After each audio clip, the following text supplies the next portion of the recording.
Hello again everyone, it's Josh here. Welcome back to the channel. Today we're talking about quite a controversial subject in turtle keeping or aquarium keeping. Talking about substrate, which one to use, what's good, what's not, what I personally like. So let's get started. So first up, we're going to be taking a look at sand. Personally, not my favourite type of substrate, especially for me because I have a map turtle. If you've got anything like a map turtle or a red-eared slider or a yellow belly slider, anything like that, anything that's a strong swimmer, I would avoid that if it was me. Again, this is only my personal view. I'm just here to advise you on what the facts are and what I feel. But yeah, if you've got any of those types of turtles, anything that's a strong swimmer, I would avoid it, because where they're a strong swimmer, they kick the sand up, which can make the water cloudy. It can also get filtered out, get stuck in your filter, so you're going to have to be cleaning your fine pad more. It also can damage the impeller on the filter. That's why I tend to avoid it for that reason, just because of the cloudy water. Also, when you're trying to clean sand with your gravel vac, where it's sucking the water out, it drags the sand up with it, so you can lose substrate if you're not careful, and over time that can get annoying. Obviously, depends what you're draining it into as well. You can clog that up. There are good points to sand. A lot of people use it in the hobby. People like to use it. It really does look nice. You can get a really nice natural looking aquarium or terrarium with sand. It's really good for that. Dirt cheap, you know. I live in the UK, so it's like home base, but if you're in the US, you know, like your Home Depot, you can get it from there. It's really cheap. It's safe for turtles. If they ever do ingest it, which is really unlikely with sand, it's safe. You know, the particles are really small. They'll just pass it naturally. If you've got a soft shell turtle, they will absolutely love you to put that in there. I guarantee you put that in there and a week later they'll be burying themselves in it. You'll just see their little head poking up, which can be really cute. So if you've got a soft shell turtle, definitely worth looking into sand as a substrate for those. But like I say, anything map turtle or heavy swimmer, I would generally avoid it. Next, we're going to be having a look at gravel. Not a lot to say about gravel really, other than the fact that it is completely unsafe for turtles as a substrate. The main reason being is, if it's big enough for them to fit in their mouth, they will eat it, which is really bad. It causes something called impaction, which is where it gets stuck in their digestive system and they can't pass it. So everything gets blocked up behind, and it can cause death. It's quite rare, but it can cause death. So that's the main reason it's completely avoided, should be completely avoided anyway, when keeping turtles. Unfortunately, people are drawn towards it because it does look nice and it is cheap. It's okay if you've got a tiny little hatchling gravel, as long as they can't fit it in their mouth, it will be okay.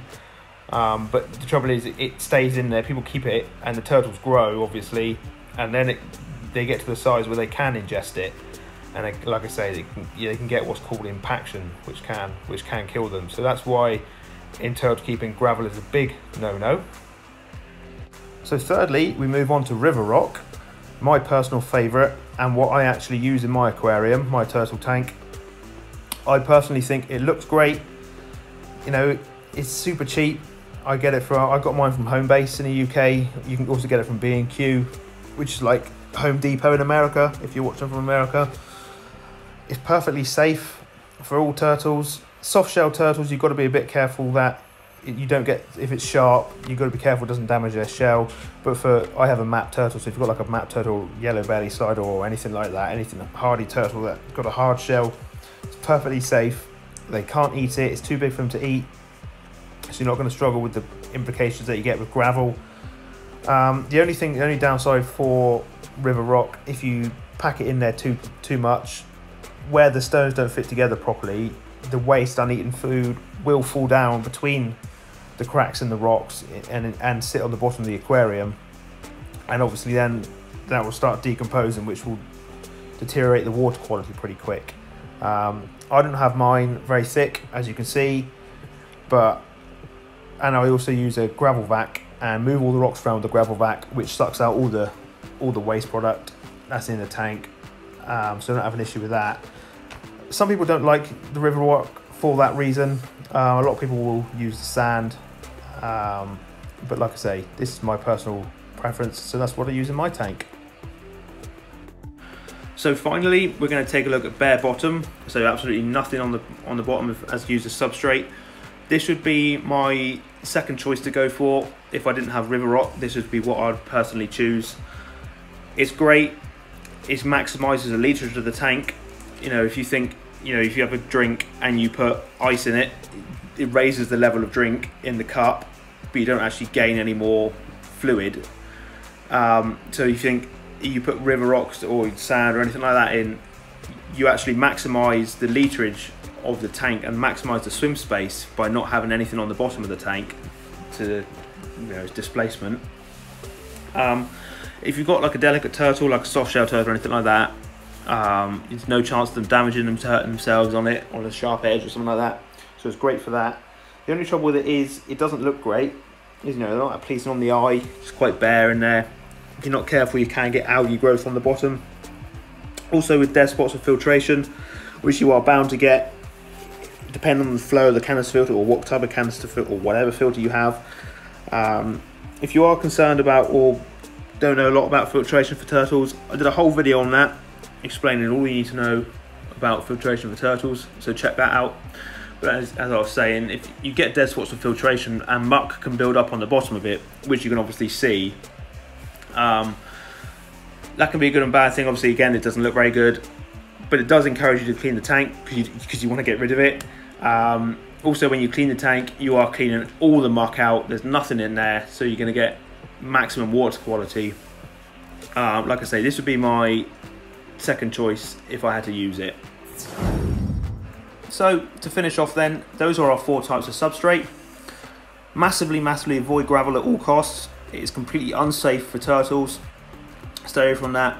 So then you've got your sand, your river rock, or your bare bottom. I personally don't like sand, but that's just a personal thing. Nothing wrong with sand. A lot of people use it in the hobby, so feel free to use sand if you want to. My personal favourite is river rock, spread out sparingly, so you still see the bottom of the tank through it. Easy to clean, looks nice, safe, cheap. Or you can use the bare bottom, which is the best way to keep the tank as clean as possible, but it just doesn't look as good. It's entirely up to you. That's just the facts and what you need to know about each substrate. So thank you very much for watching. Please feel free to like, comment or subscribe. Share this video wherever you want. I'm Josh. See you next time.